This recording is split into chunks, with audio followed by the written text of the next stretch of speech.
Japan दोस्तों ये पूरी दुनिया का एक ऐसा बेहद ही अलग सा और बेहद ही यूनिक सा देश है जिसे देखकर किसी को भी पूरा मज़ा आ जाता है, क्योंकि दोस्तों इसके जैसी खूबसूरती, इसके जैसा कल्चर आपको दुनिया के और किसी भी हिस्से में देखने को नहीं मिलेगा। 3,77,975 स्क्वायर किलोमीटर में फैले हुए दोस्तों इस देश की कैपिटल सिटी और सबसे बड़ी सिटी है टोक्यो, और दोस्तों यहाँ की नेशनल लैंग्वेज है जापानीज। यहाँ पर चलने वाली दोस्तों करेंसी है जापानीज येन, और आज के दिन दोस्तों एक जापानीज येन इंडिया के 65 पैसे के बराबर है। यानी दोस्तों इंडिया की करेंसी जापान के मुकाबले ना थोड़ी ज़्यादा स्ट्रॉन्ग है। वैसे तो दोस्तों आप जापान देश के बारे में ना अभी तक बहुत सारी वीडियोस देख ही चुके होंगे और आपको पता ही होगा यार ये कंट्री पूरी दुनिया से ना थोड़ा आगे ही चलती है। लेकिन आज इस वीडियो में दोस्तों हम जापान के बारे में कुछ ऐसी बेहद ही आपको अलग सी इन्फॉर्मेशन देने वाले हैं जो यार आज से पहले आपको बिल्कुल भी पता नहीं होगी। तो चलिए यार वीडियो को आखिर तक ज़रूर देखना, और वीडियो पूरी मज़ेदार होने वाली है। तो यार अभी अपने पॉपकॉर्न, कोल्ड ड्रिंक सब कुछ तैयार रखो। Open eye, feel the waves cut through me, hypnotized. Japan दोस्तों पूरी दुनिया का एक ऐसा देश है जहाँ के लोगों को पालतू जानवर पालने में ना दोस्तों सबसे ज़्यादा मज़ा आता है। एक आंकड़े के अनुसार ये बात सामने आई थी कि वैसे तो सबसे ज़्यादा जानवर पाले जाते हैं न्यूजीलैंड के लोगों के द्वारा, लेकिन दोस्तों एक और डाटा ये बताता है कि सबसे ज़्यादा जानवर जो सेटिस्फाइड रहते हैं ना वो जापान देश में रहते हैं। जैसे कि दोस्तों यहाँ के लोग खास तौर पर बिल्ली, कुत्ता, गिलहरी और गाय को अपने घर में रखना काफ़ी ज़्यादा पसंद करते हैं। और दोस्तों रिजल्ट के अनुसार ये बात सामने आई थी कि ये सभी जानवर ना सबसे ज़्यादा हैप्पी रहते हैं जापान देश में, जिसकी शायद सबसे बड़ी वजह है कि जापानीज़ लोग ना इन जानवरों का, इन पशुओं का बहुत ही अच्छे से ख्याल रखते हैं। एक तरफ जहाँ दोस्तों पूरी दुनिया में आज के दिन लोगों को किताबें पढ़ने का ज़्यादा शौक़ नहीं रहा, तो वहीं दोस्तों आज के दिन भी जापान में किताबें पढ़ने का शौक़ बहुत ही हाई लेवल पर जा रहा है। लेकिन दोस्तों थोड़ी गौर करने वाली बात यह है कि यहाँ पर ज़्यादातर लोग ना जो किताबें पढ़ते हैं वो होती है कॉमिक बुक। पूरी दुनिया में सबसे ज़्यादा कॉमिक बुक पढ़ने में और कॉमिक बुक्स को पब्लिश करने में दोस्तों जापान ही नंबर 1 पर आता है। यहाँ पर जितनी भी बुक्स पब्लिश होती हैं उनमें से दोस्तों 25 बुक वो होती हैं जो कि कॉमिक्स होती हैं, यानी लगभग 25% किताबें तो यहाँ पर दोस्तों कॉमिक बुक्स होती हैं। एक तरफ जहाँ दोस्तों अमेरिका हॉलीवुड के लिए, इंडिया बॉलीवुड के लिए, तो वहीं जापान अपने एनिमेशन के लिए पूरी दुनिया में बहुत ही हाई लेवल पर जाना जाता है, जिसकी बड़ी वजह है दोस्तों यहाँ पर बच्चों को खुश करने के लिए बहुत अच्छे अच्छे काम किए जाते हैं। आप दोस्तों जिस गांव में या फिर जिस सिटी में रहते हैं वहाँ से कोई भी सामान लेने जाने में दोस्तों आपको काफ़ी टाइम कई बार लग जाता होगा। अगर जब मम्मी कहती होगी यार ये ला दो मार्केट से, तब आप कई बार गुस्सा भी हो जाते होंगे। लेकिन यार अगर आप जापान में होते ना तो बात ही क्या थी।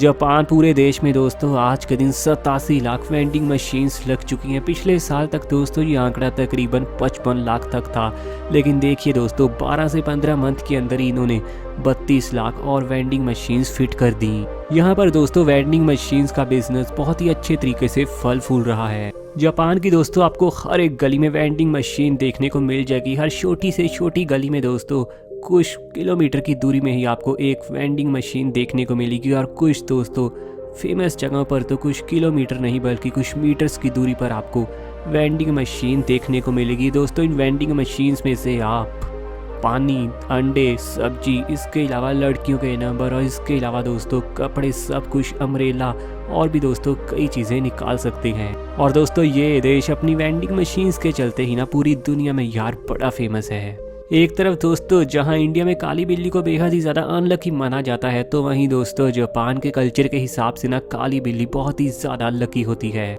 इंडिया में तो अगर किसी के आगे से काली बिल्ली गुजर जाए तो वो थोड़ी देर के लिए रुक जाता है और कहता है कि ये तो बहुत बड़ी अपशगुनी हो गई।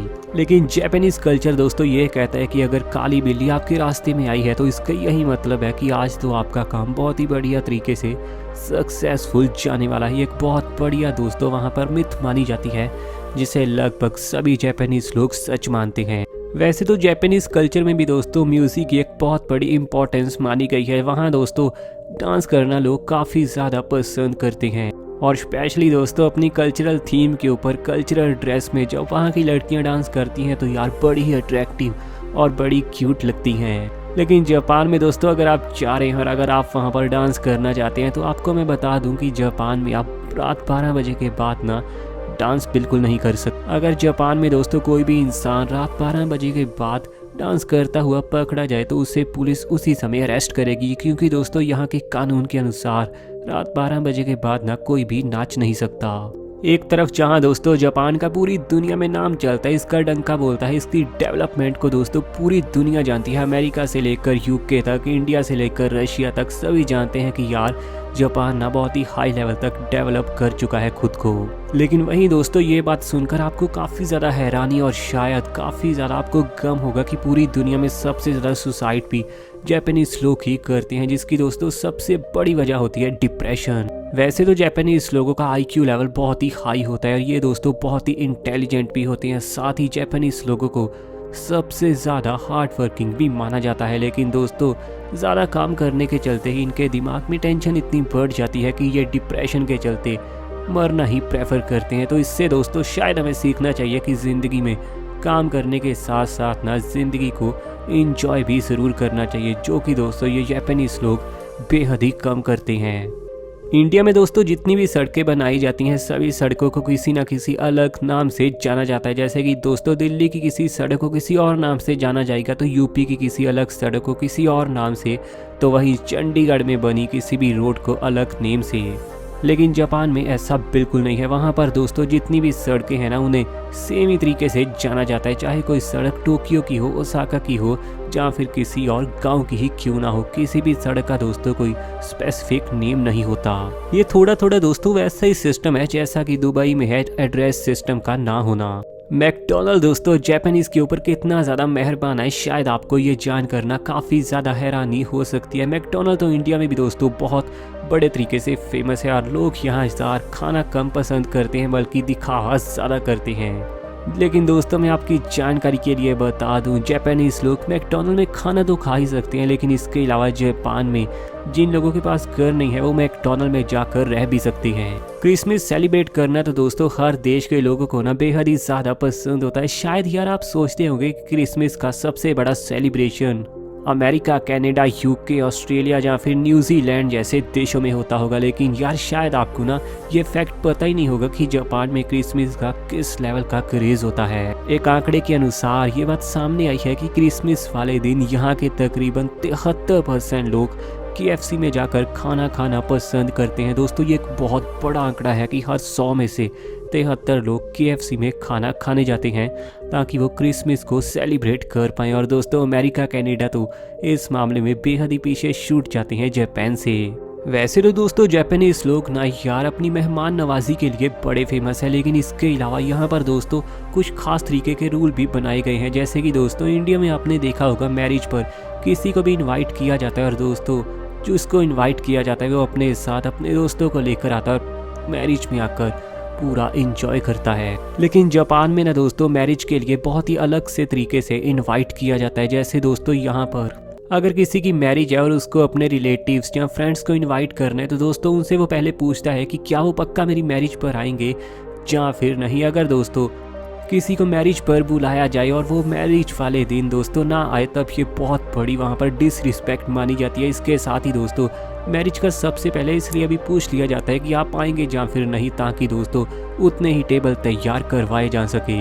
इंडिया में तो दोस्तों आराम से पैलेस में हम सब जाते हैं या फिर किसी बहुत बड़ी होटल में और आराम से पार्टी करते हैं सभी फ्रेंड्स या रिलेटिव्स के साथ। लेकिन दोस्तों जापान में जितने भी रिलेटिव्स आने होते हैं वो पक्के कर लिए जाते हैं और बाद में उन सभी के लिए एक एक टेबल सजा लिया जाता है ताकि एक्स्ट्रा खाना बिल्कुल भी ना बचे और खाने की वेस्टेज ना हो। साथ ही दोस्तों जिसे भी यहाँ पर मैरिज पर बुलाया जाता है उसे कम से कम अपने साथ 5 से 10 हज़ार रुपये ले जाने होते हैं ताकि वो शादी वाले जोड़े को दे सके। ऐसा तो दोस्तों वैसे इंडिया में भी होता है, लेकिन इंडिया में अगर आप पैसे ना भी दें तब भी चलता है। लेकिन जापान में अगर किसी ने गलती से भी ये कर दिया कि उसने पैसे ना दिए तो उसे पूरी मैरिज पार्टी में आए लोगों के सामने शर्मिंदा होना पड़ सकता है। इंडिया में दोस्तों आपने कई बार यार सोचा होगा कि कपल्स के लिए ना एक अलग सा सिस्टम होना चाहिए होटल्स का, क्योंकि कपल्स को यार थोड़ा रोमांटिक होना होता है, लेकिन उसी होटल में कई तरह के लोग आए होते हैं जिससे कई बार थोड़ा ऑफेंड होना पड़ता है। लेकिन दोस्तों शायद लगता है कि जापान ने आपके दिल की सुन ली है। अगर आपको भी यार ऐसा महसूस होता है तो जापान जाइए, क्योंकि यहाँ पर कपल्स के लिए ना बहुत ही कमाल के स्पेशल होटल बनाए गए हैं जहाँ पर दोस्तों कपल्स के अलावा और कोई भी एंटर नहीं हो सकता और कपल्स वहाँ पर इंजॉय के साथ रोमांस कर सकते हैं बिना किसी के डर के, बिना किसी के ऑफेंड हुए। ऐसा कई बार देखा गया है दोस्तों कि जापान में मरे हुए लोगों की लाश को 2-2, 3-3 महीने तक या फिर कई बार तो 3 से 4 साल तक भी घर में रखा जाता है ताकि उनकी पेंशन घर तक आती रहे। इसके बारे में जल्दी दोस्तों किसी को पता नहीं चलता और सरकार पेंशन बेचती रहती है, जिसका एंजॉय उस मरे हुए इंसान के बच्चे करते हैं और दोस्तों पूरी दुनिया को पता ही नहीं चलने देते कि उनके पेरेंट्स मर चुके हैं। और कई बार तो दोस्तों ये बात इतनी हाई लेवल पर पहुंच जाती है कि नेबर्स को लाश की बदबू आने लगती है। इसी वजह से दोस्तों आज के दिन जापान की गवर्नमेंट ने कुछ ऐसे लोगों को काम पर रखा है जो जगह जगह पर तैनात रहकर इस बात की पूरी जानकारी रखेगी कि कहीं किसी के घर पर किसी लाश को छिपा के तो नहीं रखा है। तो दोस्तों आपका क्या कहना है जापान के बारे में? दोस्तों सही में ये बेहद ही अलग सी कंट्री है ना। आप यार अपनी राय ना नीचे कमेंट में ज़रूर बताना और ऐसी वीडियोस डेली देखने के लिए अपने चैनल को सब्सक्राइब कीजिए और घंटी प्रेस कीजिए ताकि हर नई वीडियो का नोटिफिकेशन यार आप तक सबसे पहले आए।